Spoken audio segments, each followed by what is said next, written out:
Numéro 1. Mettez Dieu en premier. Mettez Dieu en premier dans tout ce que vous faites. Tout ce que vous voyez en moi, tout ce que j'ai accompli, tout ce que j'ai, c'est pas la grâce de Dieu. C'est un cadeau. Il y a 40 ans, le 27 mars 1975, j'étais assis dans la belle boutique de ma mère et je regardais dans le miroir. Et j'ai vu derrière moi cette femme sous le sèche-cheveux. Et chaque fois que je levais les yeux, elle me regardait dans les yeux. Je ne sais pas qui elle était et je me suis dit, tu sais. Elle m'a dit, donne-moi un stylo, j'ai une prophétie. Le 27 mars 1975, elle m'a dit, jeune homme, tu vas parcourir le monde et parler à des millions de personnes. J'ai effectivement parcouru le monde et parlé à des millions de personnes. Mais le succès que j'ai eu n'est pas le plus important. La chose la plus importante, c'est que ce qu'elle m'a appris et ce qu'elle m'a dit ce jour-là est resté avec moi depuis. J'ai été protégé, j'ai été dirigé, j'ai été corrigé. J'ai gardé Dieu dans ma vie et cela m'a permis de rester humble.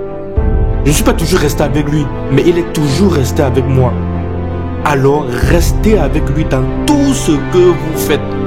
Si vous pensez que vous voulez faire ce que vous pensez que j'ai fait, alors faites ce que j'ai fait et restez avec Dieu.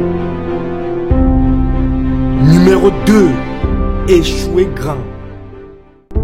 Échouez grand. N'ayez pas peur d'échouer. Il y a un vieux test de QI appelé les 9 points et vous deviez tracer 5 lignes avec un crayon à l'intérieur de ces 9 points sans lever le crayon. La seule façon de le faire est de sortir du cadre. Alors n'ayez pas peur de sortir du cadre. N'ayez pas peur de penser en dehors du cadre.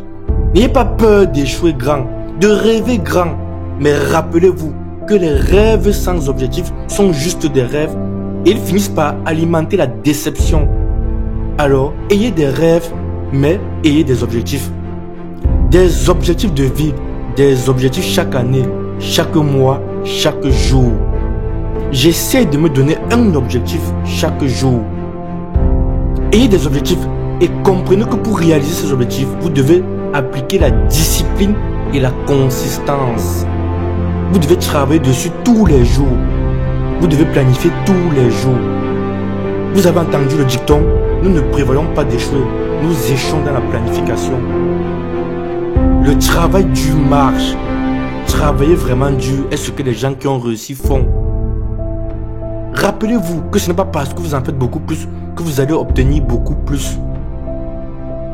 Ne confondez pas le mouvement avec le progrès. Ma mère me disait que tu peux courir sur place tout le temps et ne jamais aller nulle part. Alors continuez à vous efforcer, continuez à avoir des objectifs, continuez à progresser. Numéro 3.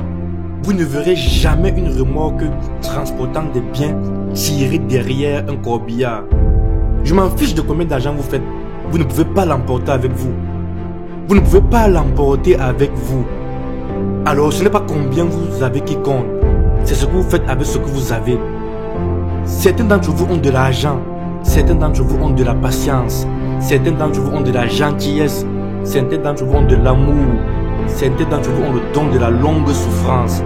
Quoi que ce soit, quel que soit votre don, qu'est-ce que vous allez faire avec ce que vous savez? Nous avons tous des talents différents.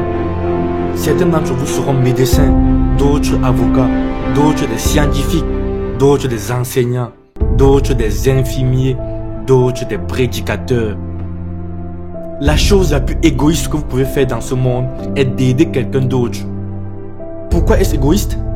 Parce que la bonté de gratification qui vient à vous, le sentiment agréable, la sensation agréable que j'ai lorsque j'aide les autres, il n'y a rien de meilleur que cela. C'est le bonheur. C'est là que le bonheur se trouve, en aidant les autres.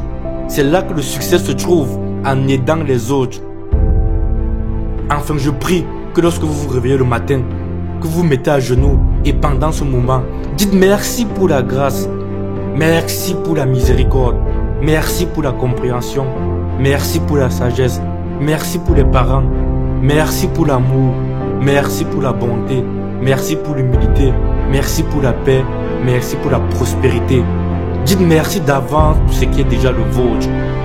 Le désir véritable dans le cœur de tout bien est la preuve que Dieu vous a envoyé à l'avance pour indiquer que c'est déjà le vôtre.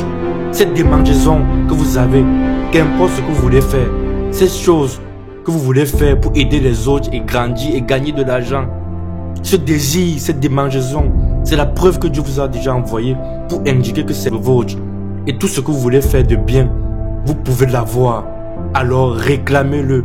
Travaillez dur pour l'avoir. Quand vous l'aurez, revenez et tirez quelqu'un d'autre vers le haut. N'aspirez pas seulement à gagner votre vie, aspirez à faire la différence.